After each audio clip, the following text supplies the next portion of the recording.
everyone. Right now we are looking at Bitcoin on a weekly basis since it's a new week. And we can see that the weekly candle is actually opening under the 21 and the 55 EMA. I'm hoping this week that if we do go on a selling spree, we do find some support on the 100 EMA, which is 37,000. And then worst case scenario I'm looking for is a bounce off of 33,400 if we do get there. Right now, the selling pressure is subsiding, but there is still selling pressure. And that is the best case scenario is if we can find some support on the 100 at 37K and then start turning this guy around. Otherwise, people are going to be panicking, hoping that we don't hit the 200, which is all the way at 26,800, which seems very unlikely, but not impossible. I'm going to go to the daily now. Looking at Bitcoin on the daily, we are under all the EMAs, which is a very bearish stance. On top of all the EMAs, the 21 EMA is on the bottom of the 55, which is the absolute bearish scenario. I'm trying to hope that we get the support at 37,000 and we don't even break 37,000 and can turn back around. But worst case scenario, if we do lose 37,000, I have my eyes on the support at 33,000 and once again 30,000. And these are the consolidation ranges that I would like to accumulate a position for the reversal to the upside. I definitely am not shorting, but I can totally understand why anyone would open a short at the 21 EMA right now at 41,300 due to the fact that all the EMAs are showing a bearish stance and that selling will continue. This is what this is trying to show us, but I'm going to stay calm. It's Monday, earning seasons. I need to wait for the market to open and see what it shows me. Market can open at 9:30 and then the market can just start rallying. So I'm not going to be bearish. I'm not going to be bullish, but I do want to look at this as a good area to accumulate since this was the last consolidation. As long as we don't lose this low at 37,000, I would still be confident in the reversal. But if we start losing 37,000, I would start laddering out of my position all the way to 33 and then hope that 33 is the bottom. And if we don't see the support at 33, I'll be completely out of my position and waiting to see if I can accumulate around 30K, 29,800, around that point. Going to the 4-hour. On the 4-hour, it looks just as bad. The 21 EMA has been rejected heavily. We are under the Bollinger Band on a 4-hour time scale, and we are opening and closing under the Bollinger Band. We have 46 minutes left for this 4-hour candle close, and we are hoping that we can get back above 39,250 and close. If not, if we can't get above 39,250, the next 4-hour candle will open outside the Bollinger Band, and then that will show that trending action is in motion, and we might see another wave of selling pressure. If this head and shoulder does play out, there is a measured move, and the measured move would be coming to our target area at around 37,000 even. So 37,500 is where the measured move should be coming to, and I'm hoping that we find the support at 37,000 worst case scenario.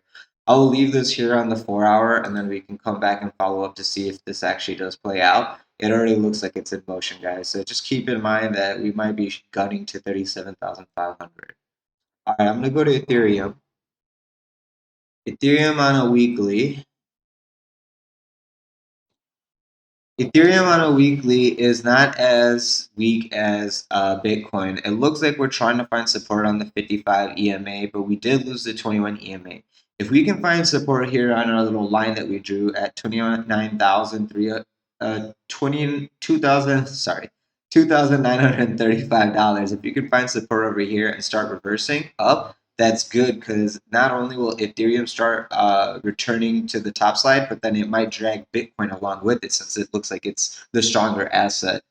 Aside from that, the weekly is under the mid of the Bollinger Band. We need to find support right here at 2,900. And the best case scenario would be this week going and closing above 3,150. And then next week, we can make an attempt for 4,000. So let's see how this week goes. Right now, the selling pressure is still on. We want the selling pressure to stop and the buyers to step up. So hopefully at market open, we might get that. Going to a daily, it looks way worse than our weekly candle. On the daily, we are under the 55 and getting rejected, and we're trying to drag the 21 EMA under the 100. We hope this does not happen, and then we can find support here. It looks like there was some buying pressure on this wick, but the selling is still not over. So we want the selling to stop. We want the buyers to start picking this up at above 29,000, above 2,950. And we want to break above this 100 at 3,100 and open and close there. If we can get the daily up this high and open and close, we can come back the next day or two and then start trying to accumulate higher and higher. But as of right now, we need the selling to stop. We need to find a support. We don't want to break the low under 2,400 and 75. Otherwise, we can start free falling like we are on Bitcoin under this little head and shoulder formation. So I'm going to go to the 4-hour. On a 4-hour, it is doing that head and shoulder formation, like I was saying on Bitcoin. We are trying to flush out all the people who bought this consolidation thinking that was the bottom. It's trying to make a new bottom. The measured move for this consolidation would be all the way to 2,800. So we definitely don't want to go under 2,800. Otherwise, you need to start initiating some kind of stop loss measure or dollar cost averaging out or laddering out of your position. Sorry. I do think the shorters are getting excited right now because everything is showing you a rejection, a rejection, a rejection. We are making lower and lower highs. So Bitcoin has no reason to go up until we can get above this trend line. And every attempt of this trend line, we're getting rejected. So if we can get back above this trend line, open and close above 2,950, I can say, hey, the blood has stopped bleeding and we can start reversing. But worst case scenario, we might continue lower and then start finding some consolidation on a lower level. I can give you another trend line. So let's hope that we can find some consolidation on the bottom of this trend line, right where the measured move is coming into at about 2,800. Worst case scenario, if we get there, since this is breaking down from this point, we are looking for around 2,800. Yeah, 2,800 as the target. And then if we go even lower than 2,800, 2,650, and hope for a bounce. If this market opens in about 44 minutes under this Bollinger Band, if we can't make it above 2,940 and we're opening the next 4-hour under that, we can assume that we're going to just roll on over, consolidate, and then make the attempt to go to the top side. So it's all hope is not over yet.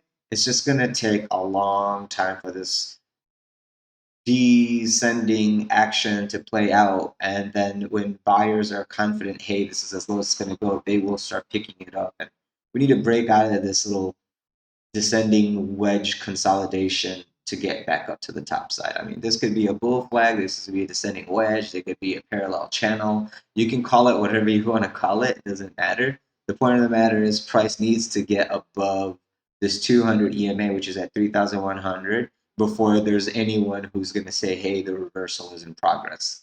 Nothing is going to show me anything and my confidence in the reversal until the price is coming back above the 200 EMA.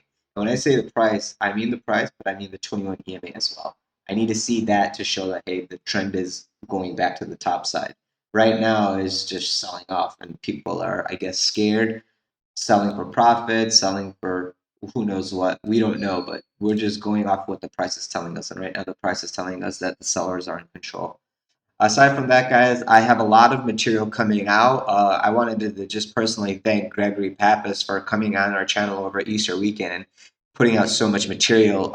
He has 20 experience in the CME, and he is great with options. So he is great with the fundamentals of options and earnings and implied volatility for the traditional market. And I have a good amount of experience equal to his in cryptocurrency. So feel free to reach out to both of us. His Instagram is on the other videos. Then there's more coming today and tomorrow for earnings for Tesla, Lockheed Martin, and a few others that we will have. And I actually also have some other videos coming out for other stock requests that we had last week. So feel free to leave any requests below, questions, leave them in the comments below. I will get back to you guys, I promise. And then keep in mind that this content is not easy to come and make. Please do like, subscribe, press the bell button for notifications so the YouTube algorithm can spread the word. And we will talk to you guys soon. Thank you so much for stopping by, guys. Have a great Monday and stay safe.